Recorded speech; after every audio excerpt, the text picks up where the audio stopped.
Daşgaldy. Ne zowku sapalar ýigitlik bilen bahar bolup geçdi bizden daşgaldy.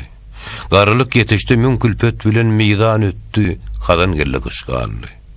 Ömrümni sarp etdim hay bile waýy, gulluk tagat eylemedim Hudaýa, ýigitlik eserin öt gördüm zaýy, imde ne güýç kuwat ne bir joş galdy. Ömrümnün galmady bir zerre şady, hiç kimse eşitmedi ah peryady, jirtmim kebab etmiş ayrılık ody, yürekler gan bolup gözde ýaş galdy. Her bir guly şu ayrılık salyndy. Jirtmim hadan urdy, gülü solunny, gadnasy urully öýü talanny, ne anna bir akyl, ne bir huş galdy. Goýdy meni, yüzümün adara parkat, giyjäm udyň bolly daň atmak ırkat, gussa bilen gün geçirmek muşokkat, ne janyna parahat, ne bir aýşgaldy. Ayrılık zan jetme sok adar berdi.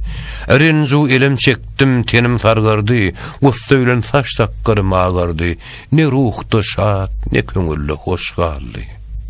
Mawtym guly. İşim kılu kal bolly. Şum ayrılık güle aklım lal bolly. Bilmedim ne fewda ne çıkal bolly. Zan tenden ayrıldy, uğru leş galdy.